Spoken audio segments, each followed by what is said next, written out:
vamos aprofundar mais na compreensão dessa máquina de Jar, dessa onda Chan.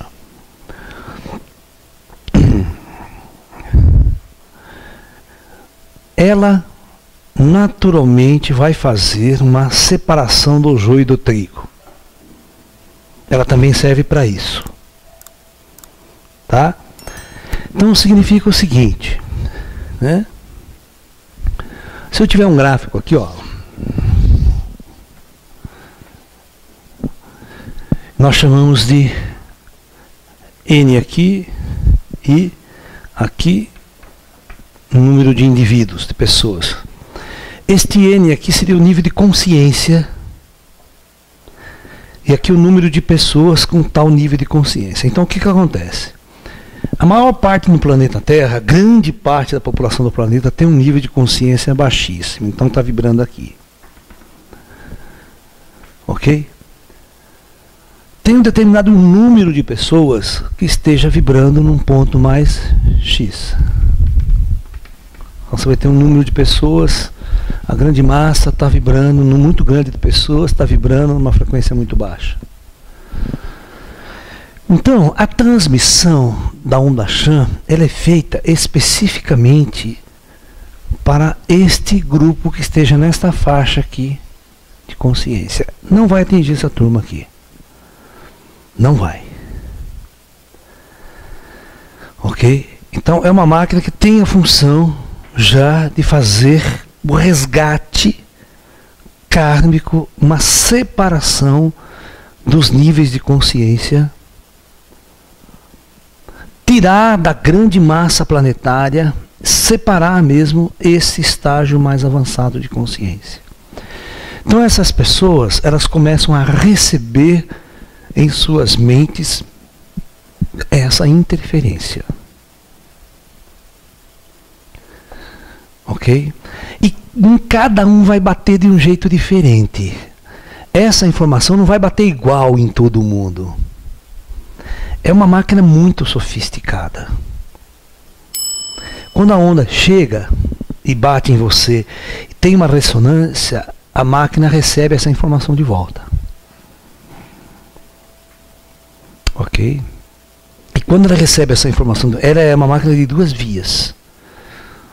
Tá? Isso é que eu pude estudar com eles, eles me ajudarem a entender essa máquina. Então, o que é uma máquina de 2 vias? Presta atenção, vou apagar isso aqui. Né?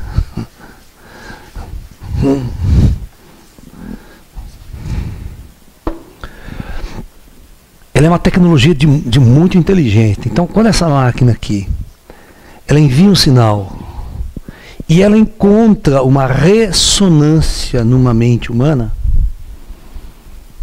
essa informação retorna para a máquina. Os controladores desse equipamento pega toda a ficha dessa pessoa. Quem é? Onde ela está encarnada? Quem são os mentores dela? Qual o padrão kármico de encarnação dela? E em função dessa informação, desse dado que fica armazenado aqui na máquina,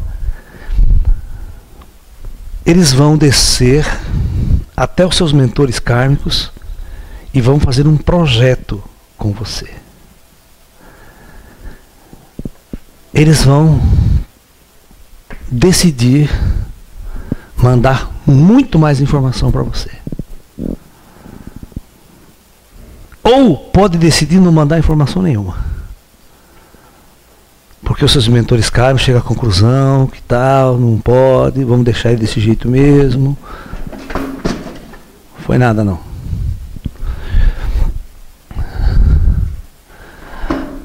Então vocês entenderam mais ou menos como é que funciona isso daqui? Cuidado não machucar, que ela é meio maluquinha. Deixa ela apoiar na luz. Tá bom, tá bom, tá bom, tá ótimo.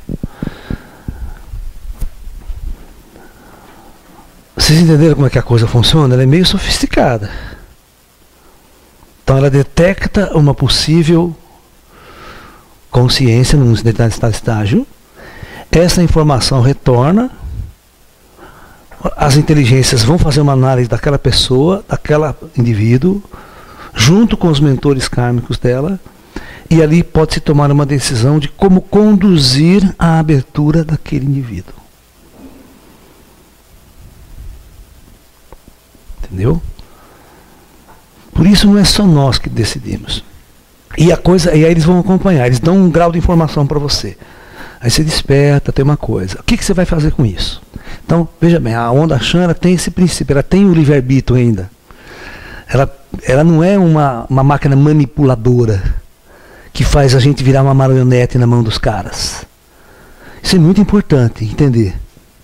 Senão as pessoas que estão me ouvindo vão começar a falar, não avisei, não falei que eles eram manipuladores.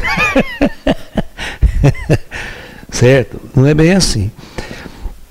Aí ele joga esse nível de informação e eles vão esperar para ver o que você vai fazer com isso. O que você vai fazer com este padrão que mudou do teu cérebro? Você pode não fazer nada, né? Achar que é bobagem.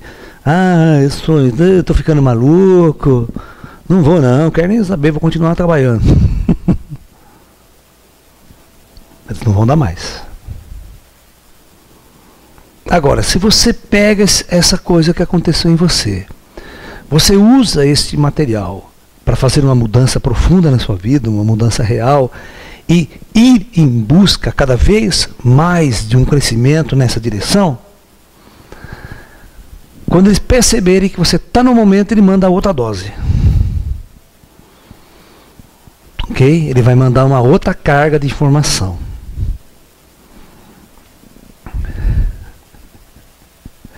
Tem uma coisa muito interessante, a gente estava até conversando hoje cedo. Falou, putz, mas como você tem mais 300 palestras, você tem que preparar tudo, estudar, pesquisar. Isso é verdade, isso eu faço.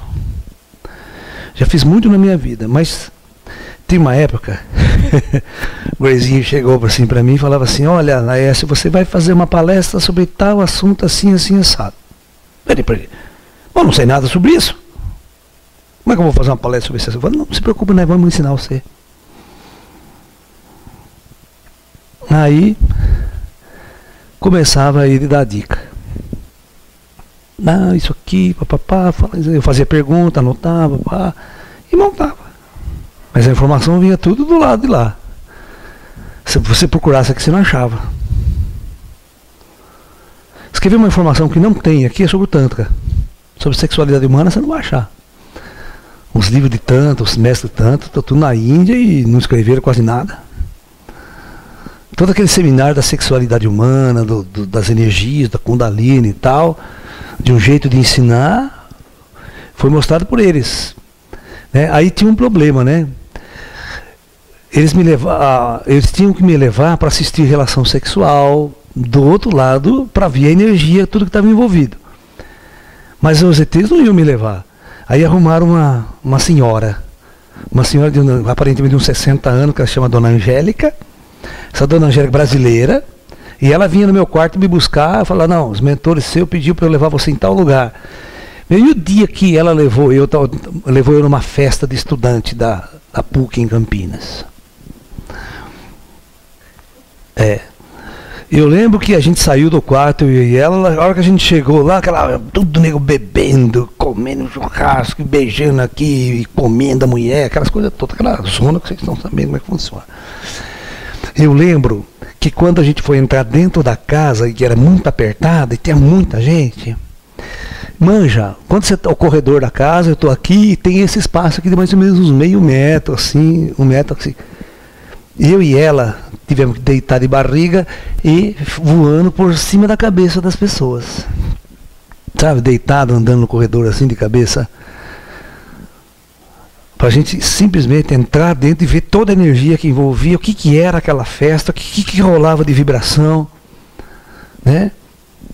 Chegar em casais que estavam se beijando, mano, como é que é a energia? Aí ela explicava, olha aqui, olha o chakra, como é que se excita aqui, olha a energia, como é que flui aqui.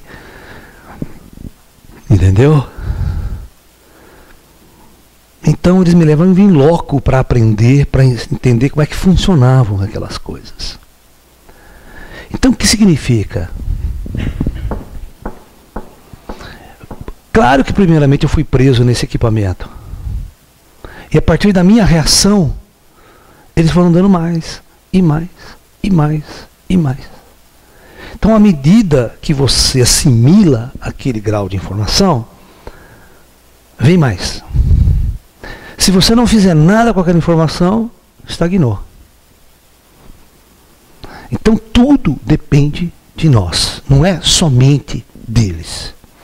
Eles dão a semente, eles estimulam, eles provocam a nossa evolução.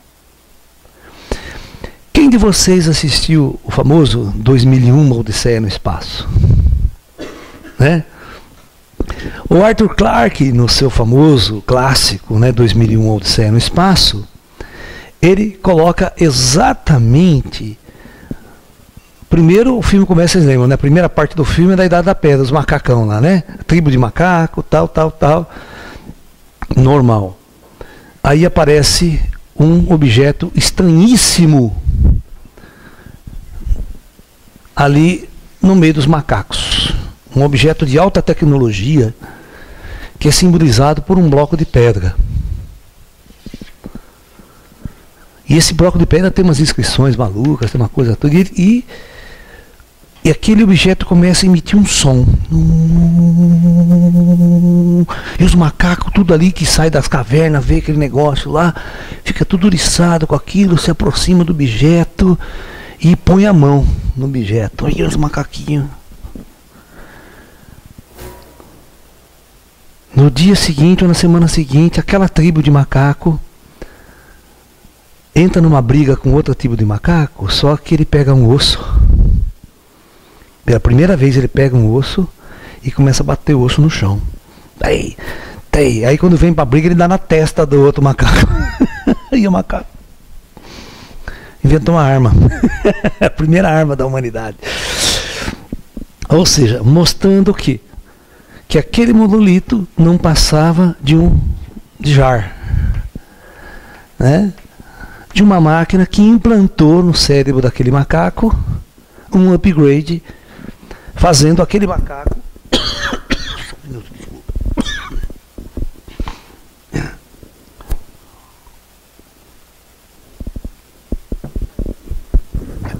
ok, com aquele macaco usasse um padrão de inteligência, começasse a usar um padrão de inteligência.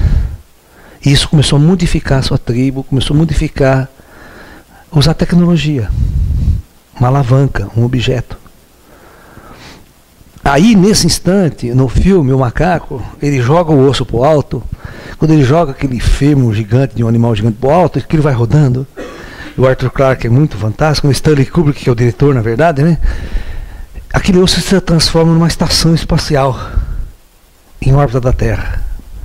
Então ele pula, lá da Idade da Pedra, ele pula para a era espacial. Ok? E estava muito avançado, nossa civilização tinha um avanço sofisticado, tá ok? De repente, aí entra na fase moderna, a tecnologia, vai passar tudo, e os caras, um grupo de cientistas está indo para uma nave que está parada no espaço e eles estão dirigindo-se para a Lua.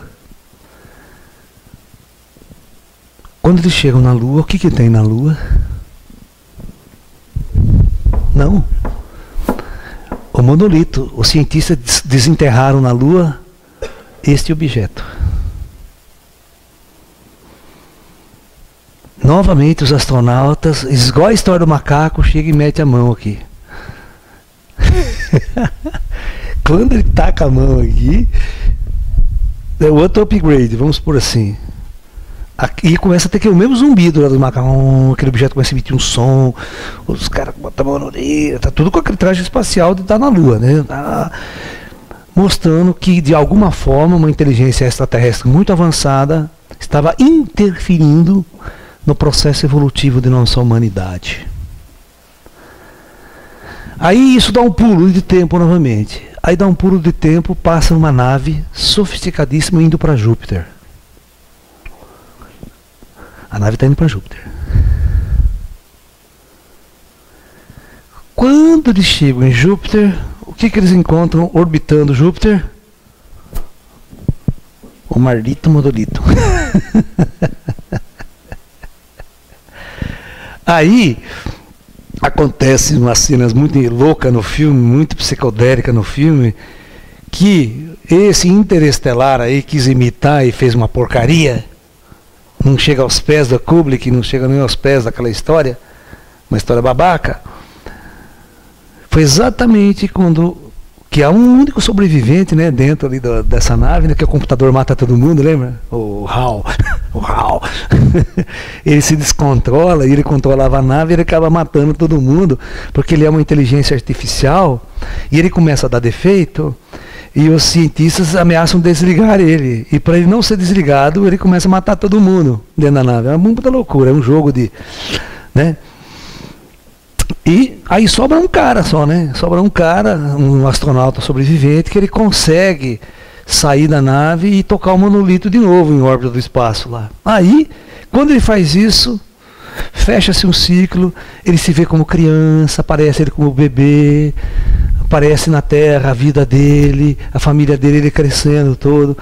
Ele mostra todo o processo evolutivo daquele indivíduo, desde a fase de infância, do feto, dentro do...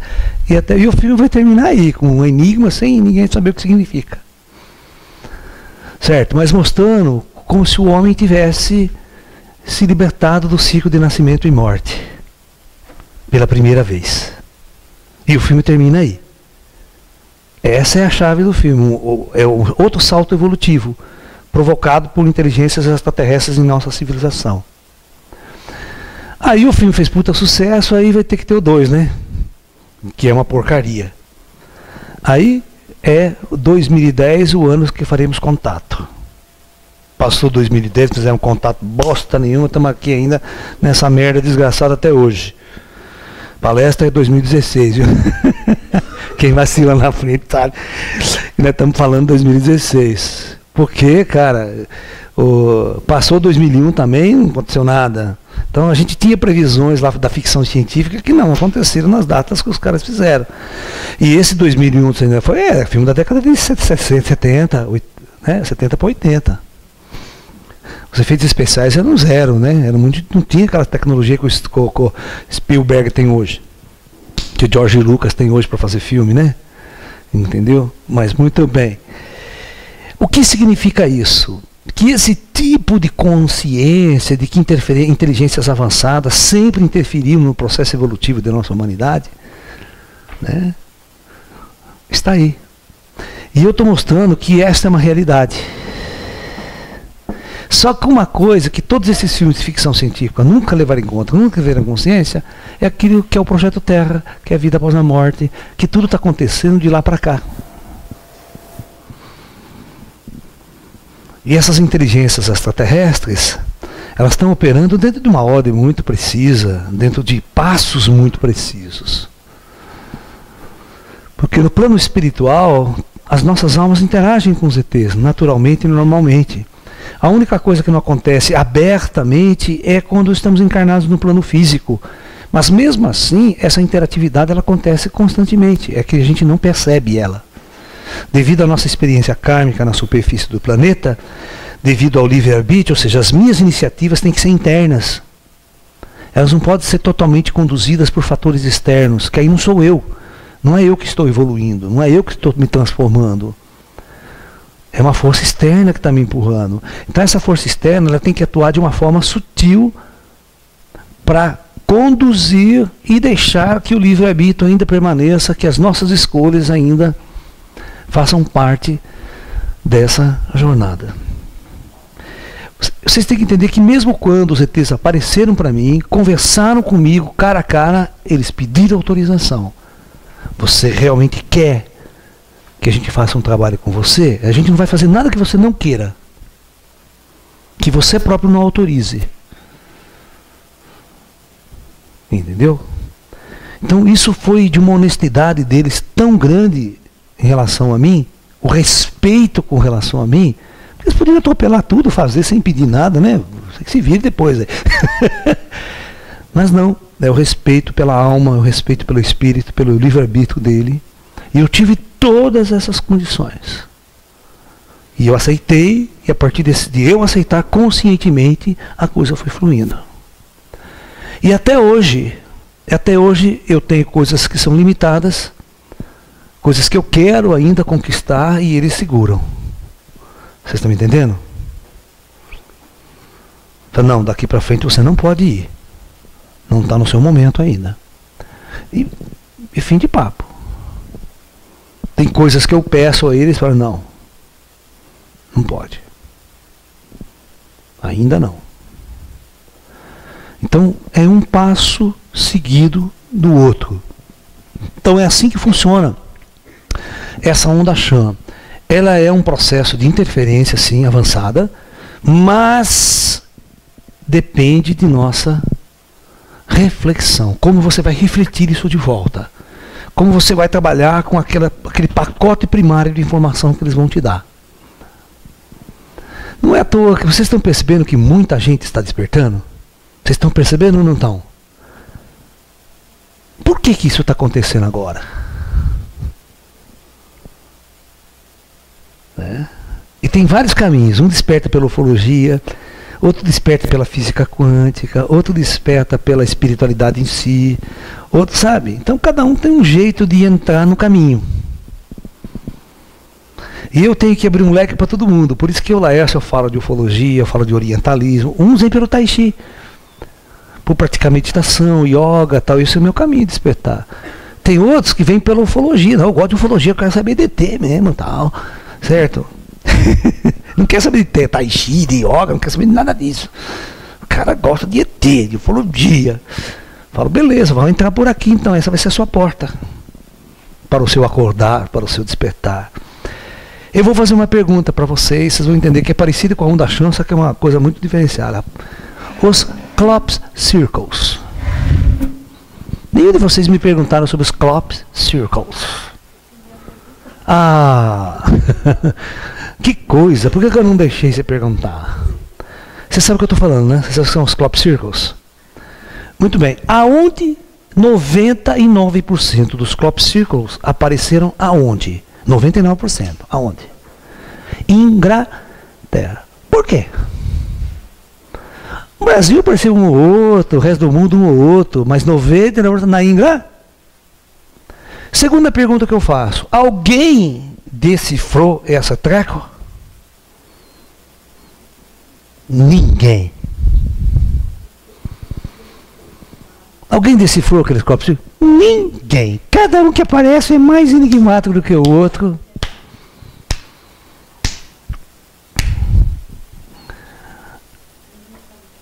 Só que eu sei. E eu vou contar como. Não, eu vou entrar por um outro caminho. Vocês vão entender como é que funciona essa máquina Chan, essa onda Chan. Tá ok? Arielle, por favor, pega aquela apostila lá para mim do seu Wilson Fernandes. Vocês vão entender por que esses copos circo estão na Inglaterra e eles são indecifráveis. Tá? Pode trazer aqui, bem, pode vir. Então, eu acho que vocês já assistiram, quem gosta do meu trabalho, tem um vídeo de graça lá para vocês, uma palestra chamada A Abdução do Sr. Wilson Fernandes. Esse Sr. Wilson Fernandes ele era um médium que foi abduzido na década de 60 aqui em Limeira. Só que ele era um indivíduo que não sabia ler nem escrever. Ele era realmente analfabeto, no sentido prático da coisa. Ele só aprendeu a assinar o nome dele num garrancho com uma dificuldade que demorava 10 minutos para assinar o nome dele. Ok? Depois que ele foi abduzido e voltou, ele começou a... Se você... Aqui tem um desenho dele. Ele pegava caneta esferográfica e... Mas escrevia com uma perfeição, uma linguagem...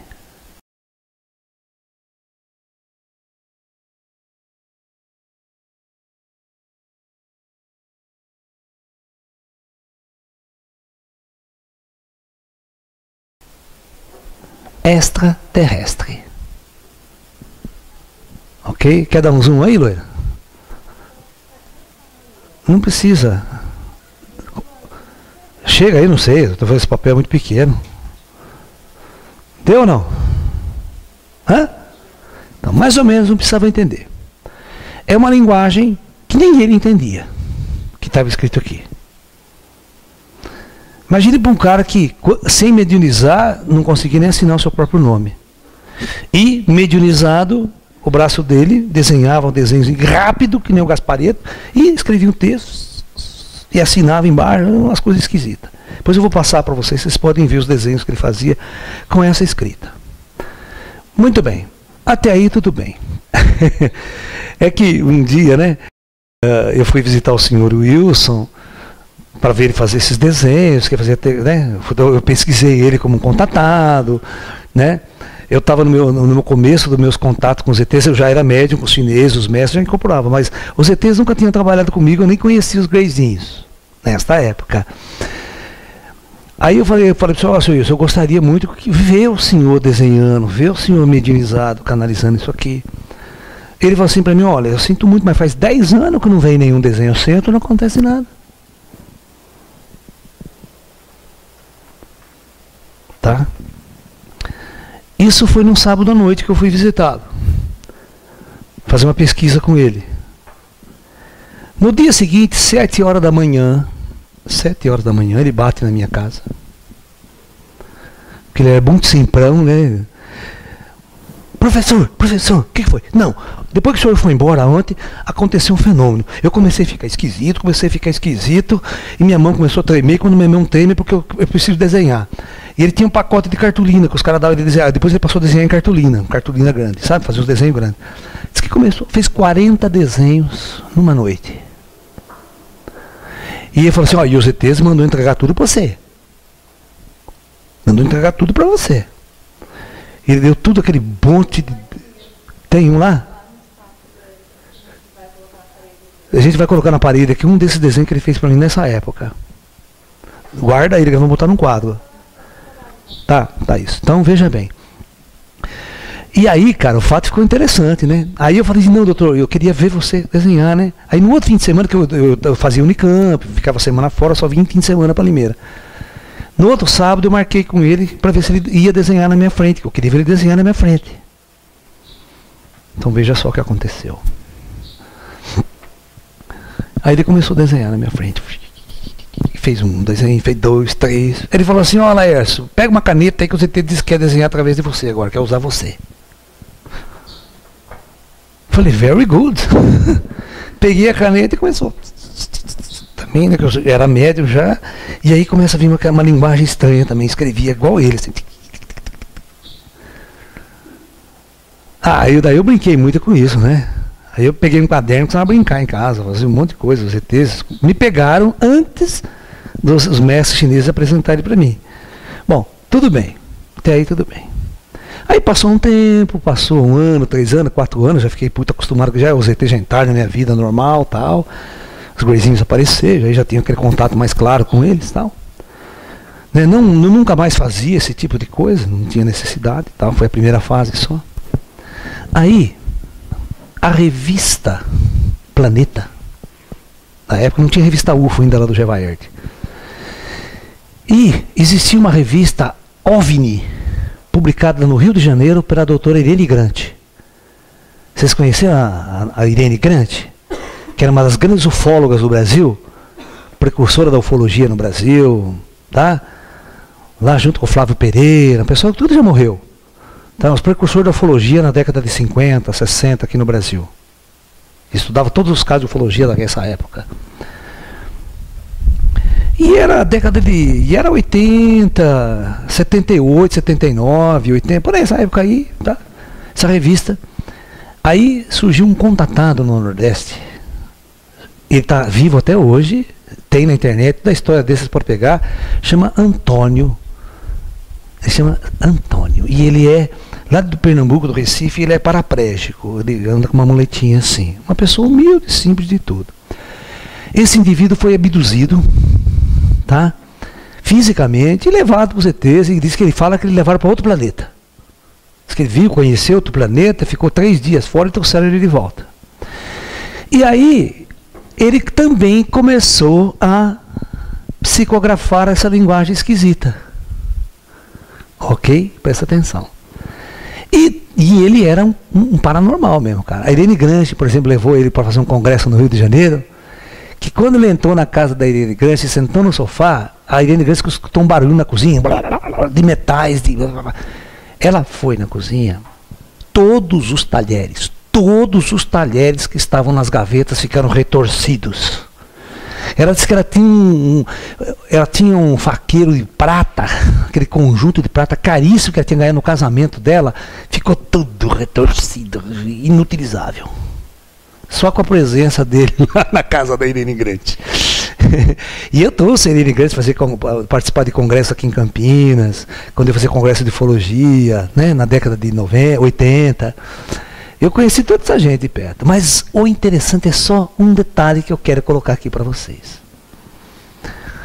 Chega no correio, eu não conheci o cara, nunca tinha entrado em contato com esse Antônio. Aí chega uma cartinha no correio para mim. Eu era uma pessoa desconhecida.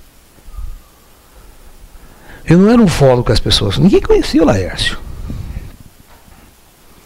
Chega uma cartinha no correio, eu vou abrir, tem uma página inteira escrita com essa língua estranha, e era o Antônio que tinha escrevido para mim, e a cartinha dele dizia o seguinte: Professor Laércio, eu recebi essa mensagem diretamente dos ETs, dos extraterrestres, e eu não sei o que está escrito.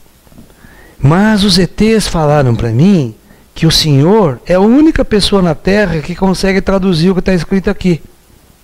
E ele mandou o texto para mim.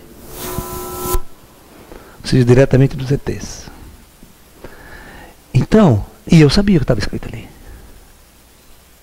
Porque eu escrevia do mesmo jeito.